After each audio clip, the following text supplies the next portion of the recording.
15वा अध्याय फार महत्त्वाचा आहे. काल जसं मी थोडं संकेत केला की यामध्ये अनेक विषय भगवंतांनी सांगितले. भगवान भाष्यकार श्री शंकराचार्य इथे एक प्रास्ताविक देतात, प्रस्तावना ज्याला ते म्हणतात की मागच्या अध्यायामध्ये म्हणजे 14व्या अध्यायामध्ये आणि त्याच्या आधी सुद्धा जे अध्याय आलेले आहे त्यामध्ये भगवंतांनी काय सांगितलं तर म्हणे यस्मात् मद अधीनम कर्मणाम कर्मफलम ज्ञानीनांच ज्ञानफलम. म्हणे मागे मी सांगितलं की जीव कर्म करतो आणि कर्माचं फळ त्याला मिळतं. मी कर्मफल दाता आहे असं सांगितलं. पण जीव कर्म करणारा आहे पण फल दाता नाही आहे. फळ कोणाच्या अधीन आहे? ईश्वराच्या. आपल्या अधीन काय तर आपण कर्म करू शकतो, असं करू शकतो, तसं करू शकतो. म्हणतात ना कर्तुम अकर्तुम अन्यथा कर्तुम शकता. पण फळ आपल्या हातात नाहीये, ईश्वराधीन. एक हा मुद्दा आधीच्या अध्यायात आलेला आहे. दुसरा, अतः भक्तियोगेन माम ये सेवन्ते ते मत प्रसादात ज्ञान प्राप्ती क्रमेण. आता जेव्हा लोकांना हे कळतं की जीवापेक्षा श्रेष्ठ सत्ता कोणाची? ईश्वराची. तर म्हणे ते मग माझी भक्ती करतात आणि भक्तीचे लाभ त्यांना होतात, भक्तीचा फायदा होतो. भक्तीमुळे मनामध्ये शुद्धी येते, मनामध्ये शक्ती येते, कॉन्फिडन्स येतं.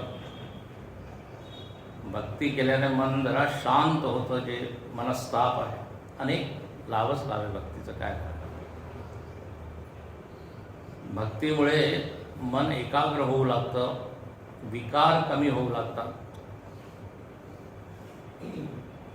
तर भक्ती योगेन माम सेवन्ते. जे लोक थोडे गंभीर आहे जीवनाच्या संदर्भात, जीवनाकडे पाहण्याची त्यांची दृष्टी जरा सखोल झालेली आहे, ते लोक भक्ती करतात म्हणजे देवाकडे वळतात. आता सामान्य माणूस तो आहार निद्रा भयमैथुनम. त्यामुळे आता माझं सेवन केल्यामुळे काय झालं? तिसरा मुद्दा, मत प्रसादात माझी त्याच्यावर कृपा होते.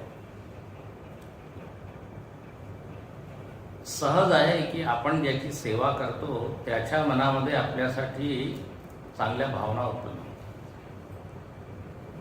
मनामध्ये हित भावना येते की याचं कल्याण हो. आपली जर कोणी मदत केली तर लगेच आपल्या मनामध्ये आपण एकदम धन्यवाद तर म्हणतोच. जर संधी मिळाली तर अजून काही देतो त्याला. याला म्हणतात कृपा. कृपा ही परिणामिनी वृत्ती आहे, म्हणजे परिणाम आहे. तुम्ही जर सेवा केली तर तिकडून होईल कृपा. हिंदीमध्ये एक शब्द आहे याद, आणि दुसरा शब्द आहे दया. कळतंय का? याद आणि दया. यादला उलट केलं तर काय होईल? याद म्हणजे काय? आठवण. तर देव म्हणतो जर तुम्ही माझी आठवण केली तर मी काय करीन? दया. असं त्यालाच कृपा. फक्त माझी आठवण करा, माझं स्मरण करा प्रेमाने, कृतज्ञतेचे भावनेने की देवा तुम्हाला एवढं दिलं आहे,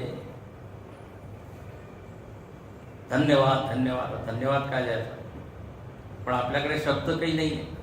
आभार मानायचे म्हणतात ना, तुमच्या ऋणात राहू ऋणात म्हणतो.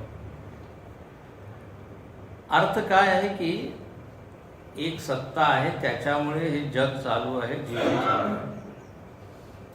हा विचार कुठे ना कुठे मनामध्ये असायला पाहिजे. फक्त मीच आहे या जगामध्ये आणि प्रयत्नच आहे फक्त आणि पुरुषार्थच आहे एवढंच नाही. अनेक पुरुषार्थी लोक अयशस्वी होताना पाहिले आहेत. इतका प्रयत्न केला, पण याचा अर्थ असं नाही की प्रयत्न करायचाच नाही.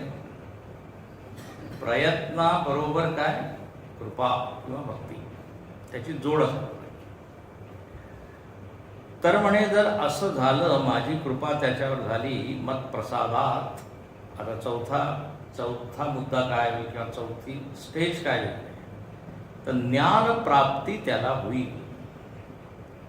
आता मागच्या अध्यायामध्ये आपण पाहिलं, तो अव्यभिचारी भक्ती करतो तो मला प्राप्त होतो. तर ज्ञानप्राप्ती क्रमेण गुणातीता मोक्षम गच्छन्ति. तो मला प्राप्त होतो म्हणजे काय, गुणातीत होतो. आणि एकदा गुणातीत झाला की तो मुक्त होतो. तर असा हा प्रवास आहे. किती छान शंकराचार्यांनी सांगितलं. जीव आहे, मी आहे. जीव म्हणजे मी कर्ता आहे, कर्म करणारा आहे. कर्म करा, पण फळ देवाला अर्पित करा किंवा देवाची आठवण करून कर्म करा. तर त्याच्यामुळे मन हळूहळू शुद्ध होईल. भगवंतही एकीकडे प्रसन्न होईल आणि दुसरीकडे माझं मन शुद्ध होईल. आणि त्याची कृपा होईल, आपण म्हणतो कृपा प्रसाद. आणि त्याच्यामुळे शेवटचं जे आपलं ध्येय आहे ते आपण गाठू शकतो. मोक्षम गच्छन्ति. किमु वक्तव्यम आत्मन तत्त्वमेव सम्यक विजानंत इति अतः भगवान. म्हणे ज्यांनी तत्वाला जाणलं किंवा जो तत्वाला जाणतो त्याला तर मुक्ती काय मिळतेच. तत्वज्ञानानेच मुक्ती आहे. तर म्हणे आता या अध्यायामध्ये अर्जुनेन अपृष्टम अपि, याचा काय अर्थ? थोडी संस्कृत जरा न विचार. अर्जुनेन अपृष्टमपि. खरं म्हणजे तुमच्याकडे सुद्धा भाष्य असेल तर खूप छान. अभ्यास खरा तसाच होतो. तर अर्जुनाने विचारलं नाही तरी आत्मन तत्व विवक्षु उवाच. भगवंताला बोलण्याची इच्छा झाली. विवक्षु, बोलण्याची इच्छा. का इच्छा झाली? म्हणजे त्यांची इच्छा आहे की अर्जुनाला सुद्धा मोक्ष मिळावा, अर्जुनाला सुद्धा तत्वाचं ज्ञान व्हावं. म्हणून जरी अर्जुनाने नाही विचारले की ते तत्व कोणतं आहे ज्याच्यामुळे मनुष्य गुणातीत होतो, मुक्त होतो, ऊर्ध्वमूलम इत्यादी उवाच. भगवंताने सुरुवात केली. आता याचं म्हणजे कारण काय आहे की अर्जुनाविषयी भगवंताच्या मनात प्रेम आहे. आणि ते आपण गीतेमध्ये परत परत पाहतो. आपलं ज्याच्याविषयी प्रेम असतं त्याने विचारलं नाही तरी आपण सांगतो. आई वडील मुलांना सांगत राहतात, हे करू नको, असं नको. तो म्हणून मी काही विचारत नाही तरी काय, प्रेमापोटी की त्याचं हित हो, कल्याण हो. असं म्हटलेलं आहे. मनु महाराजांनी म्हटलेलं आहे, नापृष्ट कस्यचित ब्रूयात. कोणी जर विचारलं नाही तर उगीच तुम्ही सांगू नका. पण दुसराचा एक अपवाद आहे की जर ती व्यक्ती आपली आहे, त्याच्याबद्दल आपुलकी आहे आणि त्याच्या मनावर आपल्यासाठी प्रेम आहे, तर विचारलं नाही तरी सांगा. सगळ्या नियमांमध्ये अपवाद असतो. असं म्हणतात भारतीय लोक ते शोधण्यामध्ये खूप कुशल आहे. काही नियम सांगितलेले अपवाद असतात. गल्ली आणि त्याच्यामध्ये शोधतात. तर इथे भगवंत स्वतःहूनच आता बोलत आहे. इथे काही अर्जुनाने प्रश्न केला नाही. या अध्यायाची सुरुवात प्रश्नाने नाही आहे. अच्छा, आता इथे ध्येय आहे तत्वज्ञान. पण आता सुरुवात इथे करत आहे संसाराच्या वर्णनात. शंकराचार्य लिहितात, तत्र तावत वृक्षरूप कल्पनया वैराग्य हेतोः संसार स्वरूपम वर्णयती. सोपी पंक्ती आहे, लाईन आहे. संसाराच्या स्वरूपाचं वर्णन करत आहे. काय प्रयोजन आहे? वैराग्य हेतोः, हे लक्षात घ्या. संसाराचं वर्णन संसारामध्ये गुरफटण्यासाठी नाही, ते तर ऑलरेडी आपण आहोत. संसाराचं वर्णन यासाठी की याच्यापासून आपल्याला वैराग्य, की इथे अशी कोणतीच वस्तू नाही आहे जी मला काही आनंद देऊ शकते किंवा मुक्ती देऊ शकते. तर एक असंगता येईल, विरक्ती येईल, त्यासाठी संसाराचं वर्णन आहे. आणि उपनिषदांमध्ये खूप वर्णन आहे संसाराचं. पण यासाठी की संसार काही प्रेम करण्यास योग्य नाही आहे, प्रेमास्पद त्याला म्हणतात, प्रेमास्पद. गुरुदेव सुद्धा म्हणायचे स्वामी चिन्मयानंद की जगच तुम्हाला सांगतं की तुम्ही किती माझ्याशी प्रेम करा, मी प्रेम करणे योग्य नाही. I am not worthy of loving. त्याच्यात दोष जास्त आहे, गुण कमी आहे. म्हणून दुःखालयम याला म्हटलेलं आहे. आलय म्हणजे भंडार. तर वैराग्य हेतोः संसार स्वरूपम वर्णयति. ठीक आहे. आता इथे पुढची वेळ चालली आहे. म्हणजे वैराग्य का, वैराग्य का आलं पाहिजे? तर म्हणे विरक्तस्य ही संसारात भगवत तत्वज्ञाने अधिकार. जो विरक्त असतो त्याला भगवत तत्वामध्ये प्रवेश मिळतो किंवा तोच भगवत तत्व जाणण्यास योग्य आहे, अधिकारी आहे. खूप मोठी पंक्ती आहे, लाईन आहे. विरक्तस्य एव अधिकार म्हणतात, न अन्यस्य, दुसरे म्हणतात की म्हणजे खूप आसक्त होऊन मी तत्वज्ञान मिळवून घेईन, आत्मसाक्षात्कार करून घेईन, असं होणार नाही. आपल्याला काय पाहिजे असतं मी ते प्रपंचही पाहिजे आणि परमार्थही पाहिजे. 1 तास परमार्थ, 23 तास प्रपंच. आम्ही सुद्धा आध्यात्मिक आहोत. आता त्याने थोडी थोडी होती प्रगती, इंच बाय इंच त्याला म्हणतो. पण खरोखर जर प्रगती करायची असेल विरक्त तर व्हावं लागेल. वैराग्य काय म्हणतात, ते 2 होड्यांमध्ये तुम्ही नाव म्हणजे पाय ठेवू नाही शकत. हिंदीमध्ये आम्ही एक सांगतो भी सिद्धांत. भी म्हणजे हे पण, आपण म्हणतो ना ये भी, हे पण. तो ये भी और वो भी, संसार सुद्धा आणखीन परमार्थ सुद्धा. म्हणे इथे याला म्हणतात भी सिद्धांत.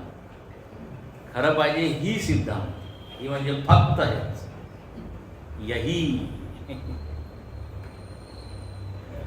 तेव्हा काही काही गोष्टी आपण दोन्ही एकाच वेळी करू शकतो. आता तुम्ही गाडी चालवता आणि बोलता, हे दोन्ही होऊ शकतं.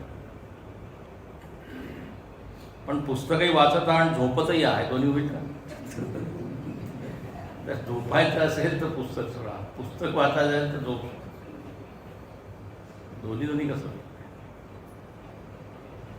तर इथे म्हणतात की वैराग्य, म्हणून आपल्या सगळ्या शास्त्रांमध्ये आधी वैराग्याचंच वर्णन आहे.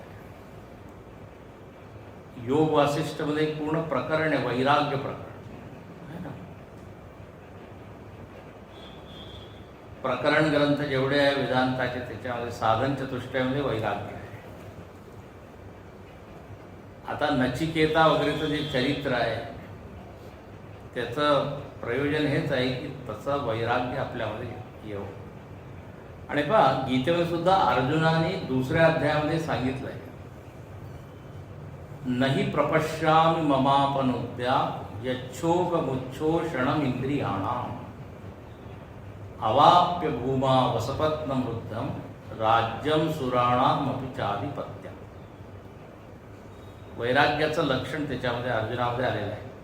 तो म्हणतो नाही प्रपश्यामी, नीट मी जर पाहिलं तरी मला काही दिसत नाही आहे की जगामध्ये अशी कोणची वस्तू आहे ज्याच्याद्वारे माझं मन शांत होईल. अवाप्य भूमा पत्नमृद्धम म्हणजे पृथ्वीचं राज्य जरी मला मिळालं, आणि कसं निष्कंटक राज्य, कोणी शत्रू नसेल असं राज्य मिळालं तरी, आणि राज्यम सुराणाम, सुराणाम देवानाम, देवता लोकांचं जे राज्य स्वर्ग ते जरी मला कोणी दिलं तरी मला वाटत नाही की मला परम शांती परम तृप्ती मिळेल. यालाच म्हणतात वैराग्य. ज्याला कुठेच आशा दिसत नाही की परीक्ष लोकान कर्मचितान, म्हणजे मी सगळ्याचं परीक्षण केलं असं उपनिषदांमध्ये साधक म्हणतो. परीक्षण केल्यावर मला हेच म्हणजे जाणीव झाली की तत्वज्ञानाशिवाय गत्यंतर नाही.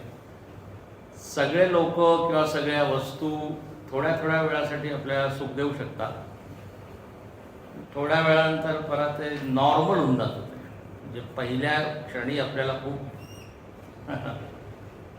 आनंद देणारा, तर मग त्याच्यामध्ये काही रस नसतो. तर निरंतर आनंद देणारी, सतत आनंद देणारी जर कोणती वस्तू असेल तर म्हणे परमतत्व आहे, ब्रह्म आहे, परमात्मा. असं ज्याच्या मनामध्ये येतं त्याला म्हणतात वैराग्य. म्हणजे आता पहा, त्याला ब्रह्म माहीत नाही आहे, पण त्याला हे माहीत झालं आहे की संसारामध्ये जास्त काही म्हणजे रस नाही आहे. जोपर्यंत ही जाणीव कसून होत नाही आपण दृढ, तोपर्यंत नाही तर काय याच्यामध्ये सुख नाही तर त्याला त्याच्यामध्ये असेल, त्याच्यामध्ये नाही तर त्याच्यामध्ये, ए मध्ये नाही तर बी, बी मध्ये नाही तर सी, झेड पर्यंत पोहोचलो तरी त्याचं सुरूच करू शकतो. तर इथे म्हणतात की भगवत तत्वज्ञाने अधिकारः विरक्तस्य न अन्यस्य इति. हेतू इथे हाच आहे सांगण्याचा, म्हणजे कारण हेच आहे की जरा संसार काय हे बघा. आता इथे एक रूपक आहे, वृक्ष रूपक, झाडाचं एक रूपक आहे, कल्पना केली. आणि याचं मूळ जर तुम्ही पाहिलं ऊर्ध्वमूलम अधःशाखम, तर कठोपनिषदामध्ये असंच एक मंत्र आलेला आहे, ऊर्ध्वमूलम अवाक्षाक एषोश्वत्त सनातन. कृष्णाने तर सगळं उपनिषदामधूनच घेतलेलं आहे ना. मागे सांगितलं होतं ना मी, चोर आहे. सर्वोपनिषदो गावो दुग्धा कोपा, विचार तिकडूनच घेतले. आणि तो ओपनली पुढे तो म्हणतो की हे सगळं परंपरेपासून आलं. तर आता पाहिजे श्री भगवान उवाच ऊर्ध्वमूलमदशाकम्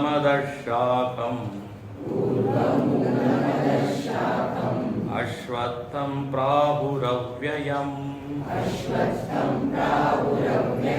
छन्दांसि यस्य पर्णानि यस्तं वेद स वेदवित् ऊर्ध्वमूलमदशाकम्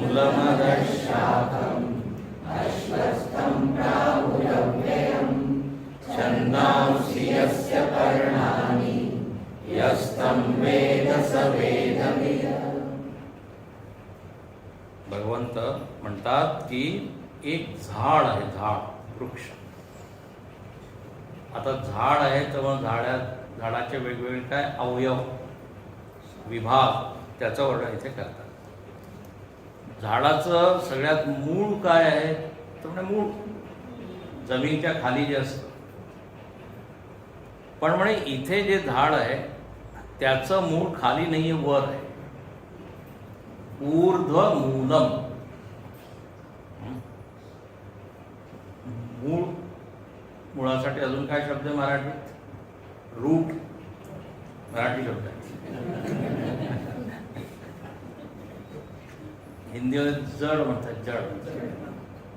तर मूळ. अच्छा, आता इथे म्हणतात की हे कसं काय, वर कसं काय असू शकतं ऊर्ध्वमूलम. म्हणून लोक याचं चित्र काढतात, झाड आहे आणि त्याचं उलट आहे, पालतं. पण याचा अर्थ जरा समजा. ऊर्ध्वमूलम, त्याचा ऊर्ध्व शब्दाचा अर्थ असा नाही की वर आहे, हा अर्थ नाही. ऊर्ध्व शब्दाचा अर्थ आहे की शंकराचार्य इथे म्हणतात कालतः, जो काळामध्ये सगळ्यात पहिले आहे. ठीक आहे ना, जो काळामध्ये सगळ्यात पहिले तो वर राहील, मग त्याच्यानंतर सगळं. जसं आपण आपल्या वंशाचं वृक्ष काढतो, वंशवृक्षावर, तर आपले जे आजोबा, पंजोबा, खापर पंजोबा वगैरे वगैरे, आणि मग एकदम गोत्र कश्यप ऋषी, गौतम ऋषी, मूळ पुरुष झाला ना तो. तर आपण जर असं वृक्ष काढलं तर वरच येतं ना मूळ. आता मूळ वर आहे म्हणजे काय, काळामध्ये ते आधी झाले. आपण काय लोक, आपण म्हणतो ना आधीचे लोक किंवा जुने लोक, असं म्हणतो. जुने म्हणजे काय, जे आधी झाले. तर सगळ्यात जुनं काय आहे? भगवंत सगळ्यात जुना. ऊर्ध्व शब्दाचा अर्थ आहे की जो सगळ्यात पहिले आहे. ऊर्ध्व म्हणजे असं उलट असं काही आहे असं नाही, उच्च. कालतः, पहिलं हे कारण सांगतात ऊर्ध्वमूलम. दुसरं शंकराचार्य इथे म्हणतात की जगाचं जे कारण आहे, झाडाचं कारण जसं मूळ आहे, तसंच या जगाचं जे कारण आहे परमात्मा आहे, देव आहे, आणि तो काळामध्ये पहिला आहे. ठीक आहे. दुसरं सूक्ष्मत्वात, ऊर्ध्व आहे म्हणजे तो सूक्ष्म आहे. भगवंत सगळ्यात सूक्ष्म आहे. सूक्ष्म शब्दाचा अर्थ असतो की जो इंद्रियांच्या द्वारे दिसत नाही. अनेक वेळा तुम्हाला मी सांगितलं आहे. वेदांतामध्ये परिभाषा स्थूल आणि सूक्ष्माची हीच आहे. मनाच्या द्वारे जे आपण ग्रहण करू नाही शकत, इंद्रियांच्या द्वारे सूक्ष्म आहे. तर इंद्रिय, मन, बुद्धी सगळ्यांच्या पलीकडे जो आहे तो सूक्ष्म आहे, म्हणून त्याला काय म्हणतात, ऊर्ध्व. आणि तिसरं म्हणतात कारणत्वात, तो सगळ्यांचा कारण आहे म्हणून त्याला ऊर्ध्व म्हटलं आहे. हे पहा, कारण आधी असतं आणि कार्य नंतर. तर कार्याच्या दृष्टीने कारण काय झालं, ऊर्ध्व. कळतंय ना. कारण, कारणत्वात ऊर्ध्वम, म्हणजे इथे त्या मुळाला ऊर्ध्व का म्हटलं आहे याचे 5-5 कारण इथे दिले. परमात्माला ऊर्ध्व का, इथे परमात्माच आहे, ऊर्ध्व म्हणजे परमात्मा. आणि त्याला वर का म्हटलंय, कारण की काळामध्ये आधी आहे, तो सगळ्यात सूक्ष्म आहे, तो सगळ्यांचं कारण आहे. आता आपल्या कुळाचं कारण कोण होईल, तर मूळ पुरुष जो असेल तो आधी, कारणत्व. चौथं म्हणतात नित्यत्वात.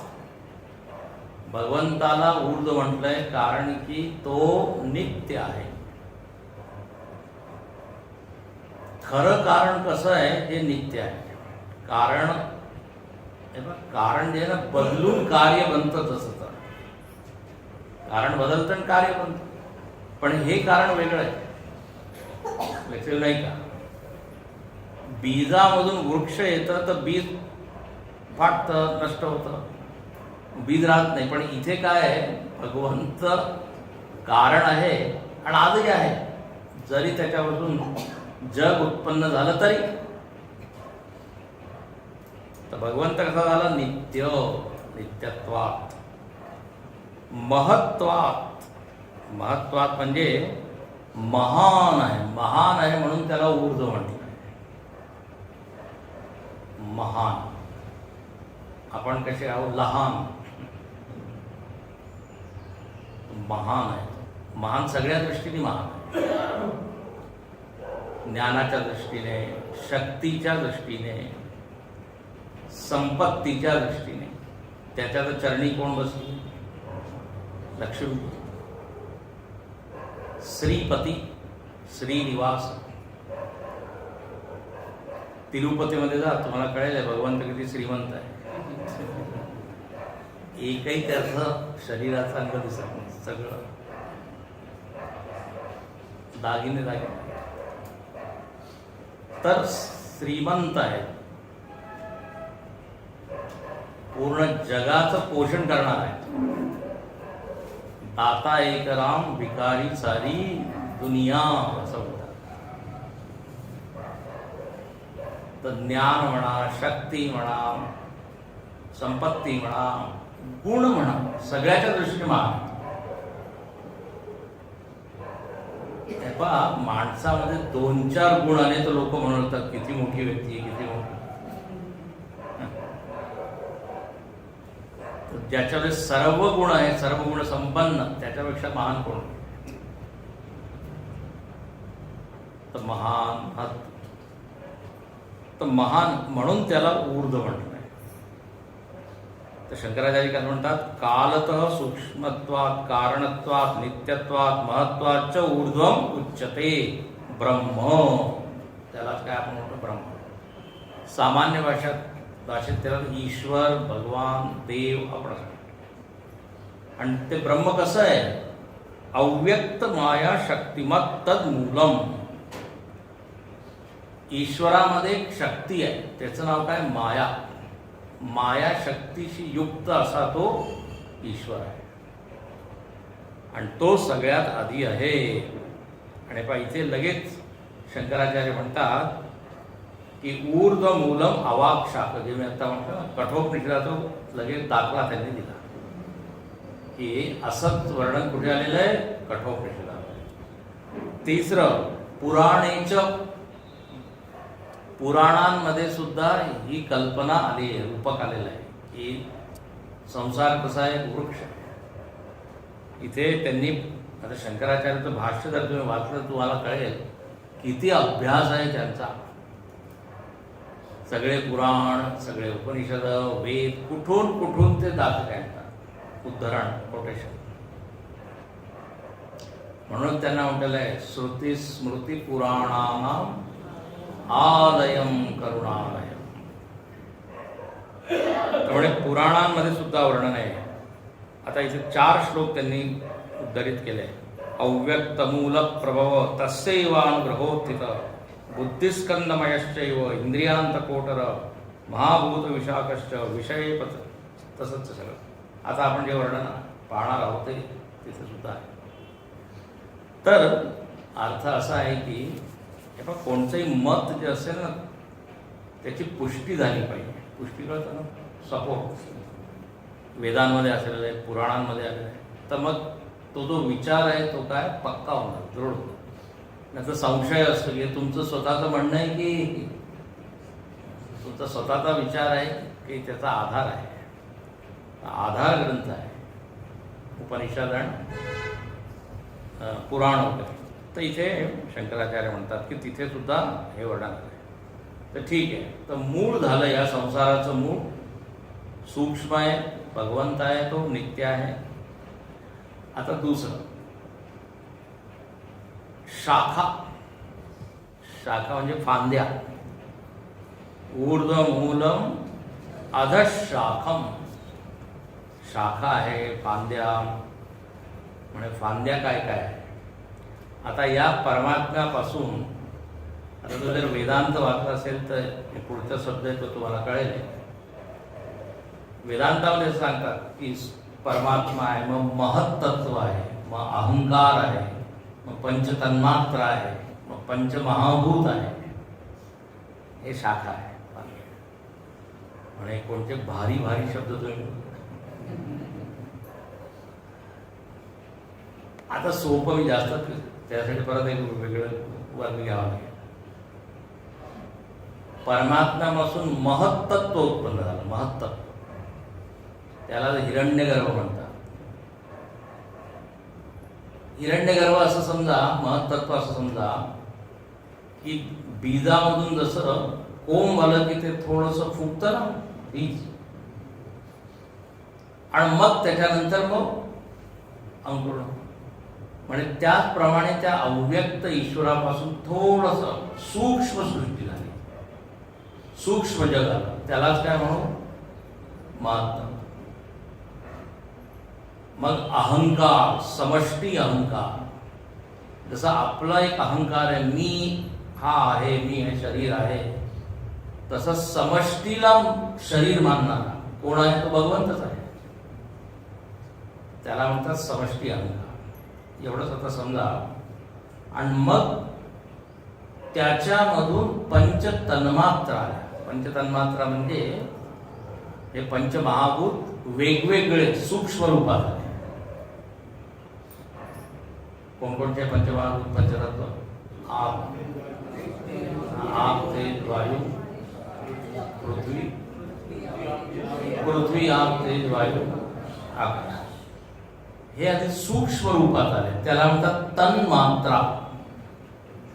म्हणजे वेगवेगळे होते ते. तर आधी सूक्ष्म सृष्टी. मग तेच त्यांचं पंचीकरण झालं. एक शब्द आहे पंचीकरण. आणि मग ते सगळे झाले कसे, स्थूल. आणि आता आज आपण हे पाहतो, हे स्थूल जग आहे. याचा फार मोठा इतिहास आहे मागे. म्हणजे किती वर्ष लागले असतील. परमात्मा आहे, मग महत्तत्व आहे, मग अहंकार, मग पंचतन्मात्रा, मग हे स्थूल जगत, पंचभाव. आता आपण जे काही पाहत आहे, नदी, डोंगर, समुद्र, सूर्य, चंद्र, पृथ्वी, हे सगळं काय स्थूल आहे. डोळ्याने दिसतं, इंद्रियांच्या द्वारे आपण ग्रहण करतो. आणि या स्थूल जगामध्ये माझं स्थूल शरीरही आलं. तर या सगळ्या काय फांद्या आहे. अश्वत्थ शाखा, अधशाखा. म्हणून शंकराचार्य म्हणतात, मग अहंकार तन्मात्रादय शाखा इव अस्य अधो भवन्ति. तर मूळ झालं, फांद्या झाल्या. तिसरं, याचं नाव काय आहे या संसार वृक्षाचं? तर नाव सांगितलं अश्वत्थ. आता अश्वत्थ शब्दाचा अर्थ काय? पिंपळ की वटवृक्ष? पिंपळाचं कि वट? आता याचे दोन्ही लोक अर्थ घेतात, पिंपळ आणि वट.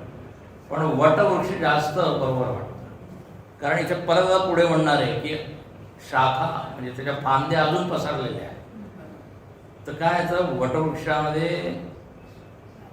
एक खोड असतं आणि मग तिथून फांद्या आल्या, मग फांद्यामधून परत पारंब्य,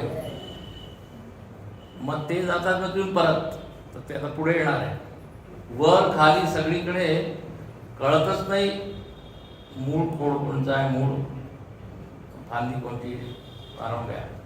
त्याच्यामधूनच काय ते नवीन नवीन झाडं होतं. आणि हे जर तुम्हाला पाहायचं असेल तर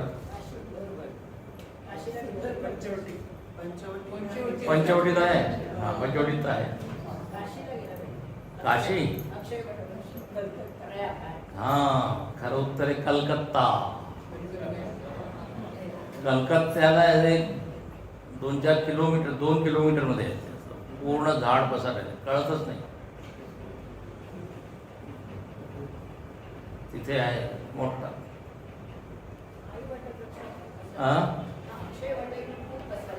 असेल, तो पाहिला नाही मी, पण तो कलकत्त्याचा पाहिला आहे. अक्षयवटापेक्षाही मोठा आहे बहुतेक कलकत्ता. तर शाखा म्हणजे फांद्या आहे. तर अश्वत्थ. आता अश्वत्थाचा इथे शंकराचार्यांनी अर्थ काय केला माहिती आहे? त्यांनी पिंपळ आणि वटवृक्ष दोन्हीच लिहिले नाही. ते म्हणतात अश्वत्थ म्हणजे फार सुंदर अर्थ आहे, एकदम आध्यात्मिक अर्थ आहे. न श्व अपि स्थाता इथे अश्वत्थ क्षणप्रध्वंसी. श्व शब्दाचा अर्थ संस्कृतमध्ये असतो उद्या, टुमॉरो. श्वः अपि न तिष्ठती म्हणे तो उद्या एकसारखं राहणार नाही. म्हणजे जसं आज आहे तसंच उद्या राहील याची काही खात्री नाही. न श्व अपि तिष्ठती क्षणप्रध्वंसिनम. प्रत्येक क्षणामध्ये ज्याचा काय नाश होत आहे. किती वेगळा अर्थ आहे की नाही. आता ते तुम्ही पिंपळ म्हणा काही म्हणा, मुख्य हे आहे, मुख्य लक्षण या संसाराचं काय, नाशवा, क्षणप्रध्वंस.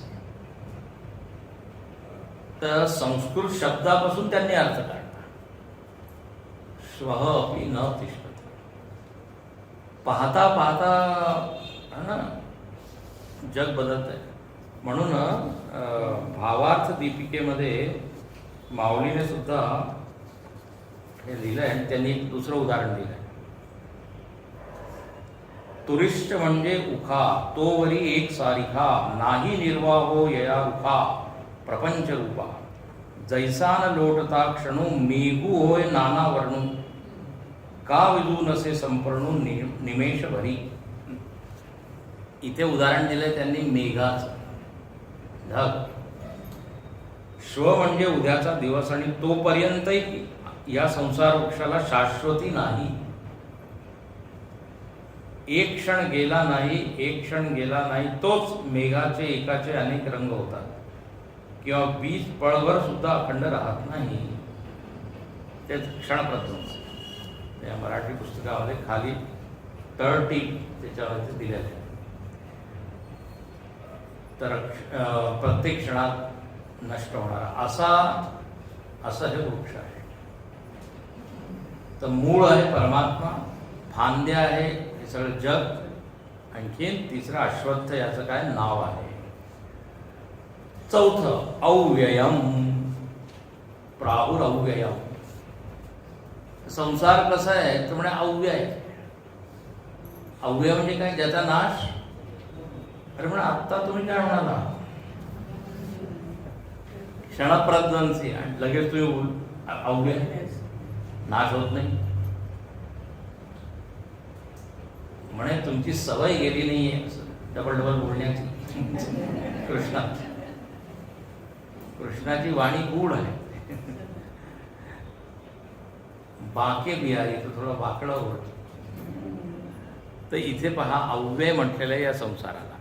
तर पहा हे दोन्ही लक्षणं एकाच वेळी त्या संसारामध्ये लागू होतात. एकीकडे प्रत्येक क्षणात नष्टमान आहे, पण दुसरीकडे आपण पाहतो की संसार आहे असं एकदम नष्ट होत नाही.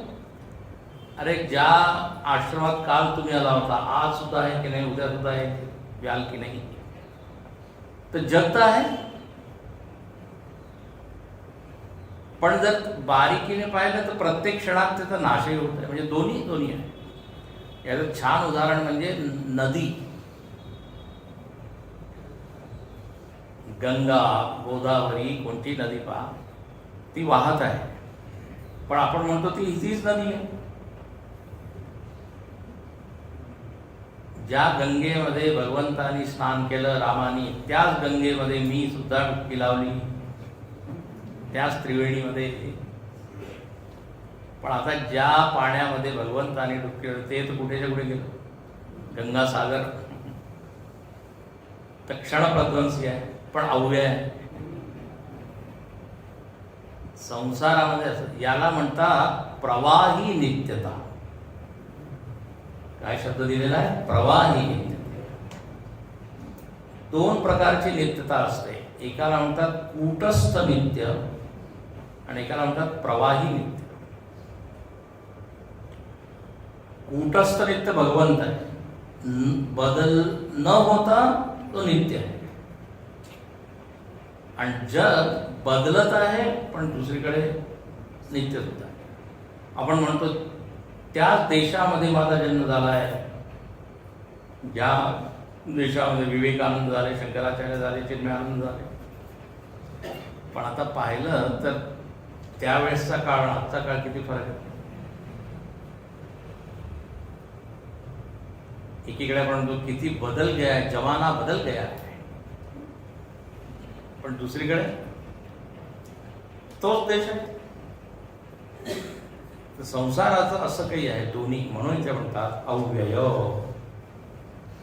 शंकराचार्य इथे फार छान लिहिलं, 2-3 ओळी दिल्या आहेत. संसार मायामयम अनादिकाल प्रवृत्तत्वात् सह अयम संसार वृक्ष अव्यय. अनादिकालापासूनच चालू, अनादि अंत देहादि संतान आश्रयो ही सुप्रसिद्ध तम अव्ययम. हे जग कसं आहे, आश्रय आहे. याच्यामध्ये लोक येतात जातात, घटना घडतात, वस्तू येतात जातात, पण हे काय आधार रूपात नेहमीच जग आहे, म्हणून त्याला अव्यय म्हणतात. अव्ययम तस्य एव संसार वृक्षस्य इदम अन्यत विशेषणम. तर 4 गोष्टी झाल्या, ऊर्ध्वमूलम, अधशाखम, अश्वत्थम, अव्ययम. प्राहु, प्राहु म्हणजे म्हणतात, विद्वान लोक या संसाराला अश्वत्थ म्हणतात, आणि हे सगळे विशेषण त्याला देतात. अच्छा, आता 5वा म्हणतात, हेच जर संसार आहे आणि एक झाड आहे तुम्ही म्हणतात, तर म्हणजे याचे पानं काय आहे, संसाराचे पानं काय आहे. काय लिहिलं, छंदांसी यस्य पर्णानि. पर्णानी म्हणजे पानं, आणि छंद म्हणजे काय, खूपच छान अर्थ आहे. छादनात ऋग यजु साम लक्षणानी. म्हणे हे जेवढे वेद मंत्र आहे ना, हे वेद मंत्र पानं आहे. छंद असतात ना, वेगवेगळे छंद, मंत्रालाही छंद म्हणतात, छंदांशी असतो. जसा अनुष्टुप छंद, गायत्री छंद, औष्णिक छंद, त्या छंदांमध्ये मंत्र असतात. तर हे मंत्रच या संसार वृक्षाचे पान आहे. आता याचा अर्थ किती छान आहे. झाडाची शोभा केव्हा आहे, त्याच्यावर जर पानं असतील तर. नाही तर पानाशिवाय जे झाड कसं वाटतं असं, ते काय सापळा, सापळाच म्हणतात, हाड हाड काय म्हणतात त्याला, वटले. हा,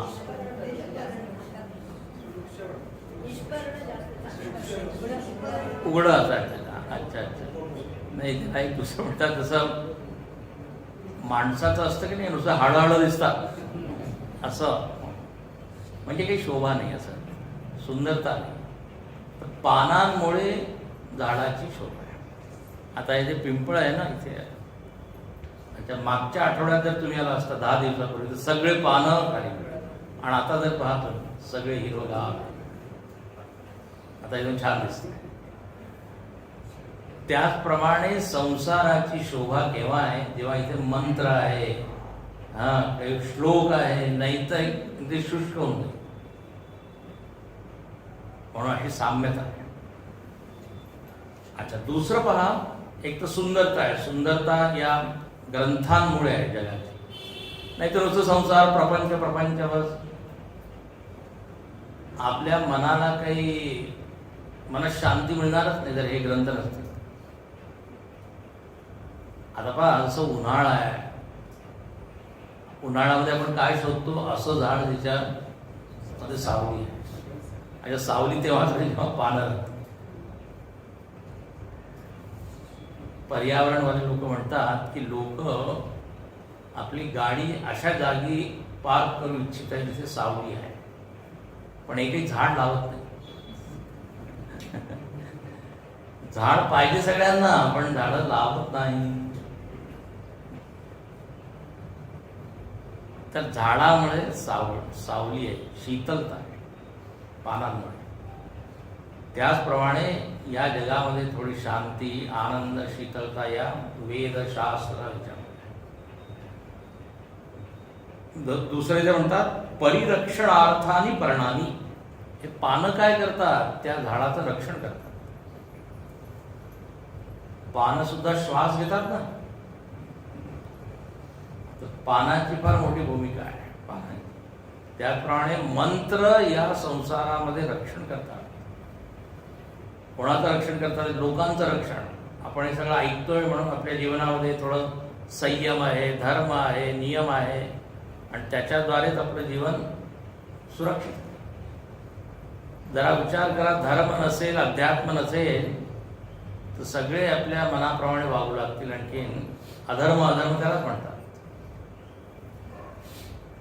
म्हणून मग देव म्हणतात की परित्राणाय साधूनां, रक्षण करण्यासाठी मी येतो, मग हे सगळं ज्ञान देतो. तर परिरक्षणार्थानी पर्णानी वेदाः धर्म अधर्म तद हेतू फलप्रकाशनार्थत्वा. खूपच छान. म्हणजे हे वेद काय करतात? तुम्हाला सांगतात धर्म अधर्म काय आहे, याचं फळ काय होईल, परिणाम काय होईल. मग जेव्हा तुम्ही वाचता, ऐकता, मग जीवनामध्ये जरा कर्म चांगले होतं, आणि त्याच्याद्वारे समाजाचं रक्षण, देशाचं रक्षण, विश्वाचं रक्षण होतं. म्हणून यांना पानांना काय म्हटलेलं आहे? छंदांसी यस्य पर्ण. आणि शेवटचं काय चरण आहे? यस्तम वेदस वेदविद. यह जो कोणी, यह तम वृक्षम, या संसार वृक्षाला जो कोणी जाणतो, तो कोण होऊन जातो? वेदविद. त्यांनी जणू काही संपूर्ण वेदाला जाणलं. म्हणजे संसाराचं मूळ काय, संसाराचे पानं काय, आणखी पुढे अजून येणार आहे, ते सगळं जो जाणतो त्यांनी समजा की पूर्ण वेदामध्ये जे वर्ण आहे, विषय, तो विषय जाणला, वेदार्थविद झाला. कारण असं आहे की जे वेदामध्ये आहे तसं तेच ज्ञान आहे. वेदामध्ये सगळं ज्ञान आहे. तर वेदाचं ज्ञान इज इक्वल टू सर्व ज्ञान. शंकराचार्य म्हणतात नाही संसार वृक्षात अस्मात् समूलात ज्ञेय अन्य अणुमात्रमपि अवशिष्ट असते. म्हणजे असं आहे, या संसार वृक्षाचं मूळ काय आहे? परमात्मा. परमात्म्याला तुम्ही जाणलं आणि त्यातून आलेले सगळे हे फांद्या वगैरे जाणलं तर झालं ना. याच्याशिवाय अजून काय आहे? कारण आहे आणि कार्य आहे, दोनच गोष्टी आहेत. अजून याचं पाहू. तर याचा अर्थ काय आहे की म्हणजे वेदांना जाणलं सगळं काही जाणलं असं म्हणतात. जगामध्ये जेवढे विषय आहे त्याचं वर्णन वेदांमध्ये. पाकविद्या, आणखी काय, खगोल, भूगोल, संगीत, नृत्य, स्वयंपाक कसा करायचा, आणखीन हार कसे बनवायचे, आणखी काय, रांगोळी कशी काढायची, चित्रकला, सगळं आहे. आयुर्वेद आहे, आर्किटेक्ट आहे, स्थापत्यवेद, गांधर्ववेद. म्हणजे तुम्ही म्हणा किती म्हणून काय म्हणतात, 14 आणि 64 कला, सगळं. आणखीन परमतत्व आहे, परमार्थ तत्व आहे. हे तर संसाराच्या गोष्टी आणि परमतत्व. म्हणून वेदाला जर जाणलं तर झालं. आता इथे म्हणतात की पहा, मूळ याचं जे आहे ते तर आम्ही सांगितलं भगवंत आहे, तिथून हे सगळं आलं. पण आता एक दुसरं मूळ सुद्धा आहे. जसं आता मी सांगितलं वटवृक्षामधून खाली त्या पारंब्या पडतात आणि तेच मुळाचं काम करतात. आता म्हणे एक दुसरं मूळ आहे. हे काय मूळ आहे? तर म्हणे कर्म. आता पहा, अधश्चोर्ध्वं प्रसृतास्तस्य शाखा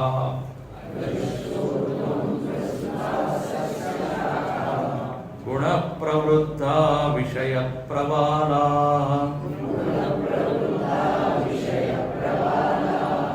अधश्च मूलाननुसन्ततानि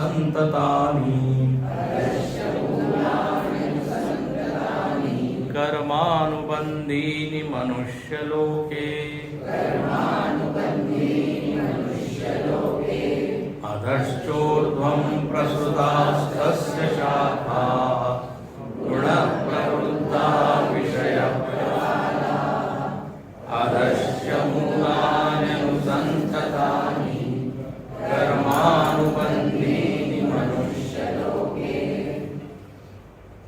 अधच ऊर्ध्वं प्रसृताः तस्य शाखाः, तस्य वृक्षस्य शाखाः, त्या वृक्षाच्या ज्या फांद्या आहेत त्या फक्त वरवरच जात आहे असं नाही, अधच ऊर्ध्वंच, खाली सुद्धा आहे आणखी वर सुद्धा. म्हणजे काय आहे ना विषय, वर खाली, साधारणपणे फांद्याकडे वर, तर तस्य शाखा अधच ऊर्ध्वं. आता पहा, हे जेवढे लोक आहे ना, लोक म्हणतात ना, भूर्भुवः स्वः मह जन तप सत्यम, याला काय म्हणतात, ऊर्ध्व. खालचे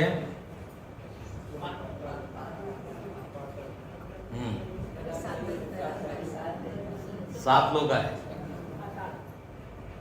सगळे मिळून जरा शोधा, 7 लोक. अतल, वितल, सुतल, रसातल, महातल, पातळ. तर हे 7 श्लोक व्हॉट्सअपवर मिळेल तुम्हाला, कोणी पाठवतात किंवा गुगल करा. तर 7 खालचे लोक, 7 वरचे लोक, यात जणू काही फांद्या आहे की नाही. अच्छा, आता वर खाली म्हणजे असं जमिनीच्या खाली पाताळ आहे असं वगैरे नाही. वर खाली जो आहे हा जो शब्द आहे,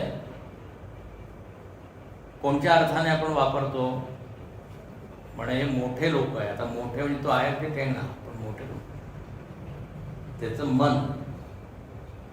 मन जर उच्च असेल तर उच्च व्यक्ती, कळतंय. मानसिक स्तर काय त्याच्याप्रमाणे ऊर्ध्वण अधम आहे. उच्च योनी, आता पहा, ऊर्ध्व लोक म्हणजे ज्याचं मन जास्त शुद्ध आहे, यानी काही साधना केली आहे, तो ब्रह्मलोकामध्ये जातो, देवलोकामध्ये जातो. आणखी अधर लोक म्हणजे पाप वगैरे, तर नरक वगैरे आहे. तसं वरण खाली जर टिफिनचा डबा असतो असं नाहीये. वरच्या डब्या म्हणजे स्वर्ग लोक, टिफिनच्या डब्यात इथे जर पाहिलं तर ब्रह्मांड जर गोल गोल इथे वर खाली काय म्हणतो. ज्याला आपण आज वर म्हणतोय उद्या खाली होऊन जाईल. पृथ्वी गोल फिरते की. तर ऊर्ध्वण अधम जे आहे ते मानसिक उत्क्रांती त्याच्यावर आहे, किती तुम्ही डेव्हलप. तर असे हे वर खाली लोक आहे, ज्या पसरलेले हे लोक आहे, ह्या फांद्या आहे. पारंबी म्हणतात त्याला. पारंबी म्हणजे बारीक असतात, पारंबे खाली येतात. इथे शाखा शब्द दिला.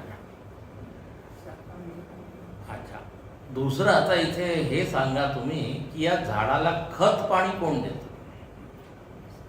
खत पाणी पाहिजे ना, त्याशिवाय वाढ कशी होईल. गुण प्रवृद्धा, त्रिगुणांच्या मुळे हे संसाराची वाढ होतात. संसार चालू आहे कारण याच्यामध्ये त्रिगुण आहे. सत्व रजस तमोभी प्रवृद्धा स्थूलीकृता उपादान भूतैही. उपादान आहे, मटेरियल आहे, त्याचं मुख्य पोषण करणारे कोण गुण आहे. जोपर्यंत त्रिगुण राहतील तोपर्यंत हे जग राहील. जगाच्या पलीकडे जायचं आहे तर त्रिगुणाला क्रॉस करावं लागेल. तर गुण प्रवृत्ता, आता ही कल्पना आहे बरं का, एक्झॅक्ट तुम्हाला सगळं काही असं दिसणार नाही, पण कल्पना केली. असं काही कल्पना करू, एक झाड आहे आणखी त्याचे फांद्या पसरलेल्या आहेत. एक नुसती एक जरा कल्पना येईल तुम्हाला. काही काही साम्यता आहे संसारामध्ये झाडा. अच्छा, विषय प्रवाला. प्रवाला म्हणजे काय, तर म्हणे अंकुर, छोटे छोटे जे अंकुर आहे, ते अंकुर जे आहे ना ते असे लाल लाल असतात, थोडेसे कोमळ असतात. कोंब फुटतात त्याला, कोंबे म्हणतात. तर ते नाजूक आहे, दिसत चांगले आहे. म्हणे विषय प्रवाला. हे जे विषय आहे ना हे अगदी काय अंकुर आहे, कोंब आहे.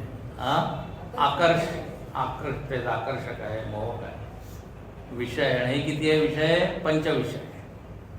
शब्द स्पर्श रूप रस गंध. आणखीन आता याचे इतके कॉम्बिनेशन आहे, मिश्रण आहे. आता एक रस आहे, जिव्हाचा फक्त एक आहे विषय रस, पण किती प्रकारचे पदार्थ आपण बनवतो. तुम्ही या हॉटेलमध्ये जातात तेव्हा एक पुस्तक दिलं जातं तुम्हाला, पुस्तकामध्ये किती, आणि जेवढं कठीण नाव तेवढं ते महाग ती वस्तू असते. आता एवढे सगळे पदार्थ त्यांनी मिळेल काय, फक्त जीव तुमची संतुष्ट. रस अनंत प्रकारचे विषय, तसं पाहिलं तर अनंत प्रकारचे रस, अनंत प्रकारचे दृश्य, रूप, रंग, शब्द, विषय प्रवाह, काय सुंदर आहे. आणि अधश्च मूलानी अनुसंततानी, आणखीन म्हणतात की काही मूळ जे आहे ते खाली गेलेले आहे. फक्त सामान्य पारंब्या नाही, मूळ आहे ते खाली गेलेले आहे. अध अनुसंततानी, ते पसरलेले आहे. अनुसंततानी पसरलेले आहे. उद्या याचा अर्थ आपण पाहू, पूर्ण नुसता अनुवाद करतो. अधश्च मूलानी अनुसंततानी. शंकराचार्य इथे म्हणतात की अनुप्रविष्टानी, जसं ते मूळ जातं प्रविष्ट करतं, त्याचप्रमाणे आपल्यामध्ये काय आहे, मूळ आहे. त्याच्यामुळे आपल्याला परत परत या संसारामध्ये यावं लागतं. ते म्हणजे कर्म, वासना, हे मूळ आहे. तर या संसाराचे दोन मूळ झाले. एक म्हणजे या संसाराचं अल्टिमेट कारण, शेवटचं कारण परमात्मा, आणि आपण परत परत या जगामध्ये येत आहोत. याचं कारण काय, तर म्हणजे आपले कर्म, आणि याच्यामुळे आपण बांधले गेलो. कर्मानुबंधीनी मनुष्य लोक, या मनुष्य लोकामध्ये आपण बांधलो. मनुष्य लोकामध्येच कर्म करण्याचा अधिकार आहे, म्हणून ते विशेष रूपात सांगितलं मनुष्य लोक. शंकराचार्य इथे म्हणतात विशेषतः अत्रही मनुष्याणाम कर्माधिकार प्रसिद्ध. तर आपण या संसारामध्ये बांधले गेलेलो. तर असं हे संसार वृक्ष आहे. म्हणजे आता वृक्ष त्याला म्हणतात ज्याला आपण कापू शकतो. संसार संस्कृतमध्ये एक शब्द आहे वृश्चनात वृक्ष, याला कापू शकतो. तर हे कर्मबंधन आपले तुटू शकतात. कसं काय होईल ते पुढे म्हणतात असंग शस्त्रेण उदयेन. कारण परत पहा, या संसारामध्येच राहणं ध्येय नाहीये. या झाडाला खत पाणी जास्त देऊ नका, नाही तर खूपच इथे अडकले. इथे साधना काय आहे तर म्हणे हे मूळ कापा. त्याचा आपण उद्या पाहू. अधश्च मूलान संततानि कर्मानुबंधीनी. ठीक आहे. संसाराचं वर्णन असंही होऊ शकतं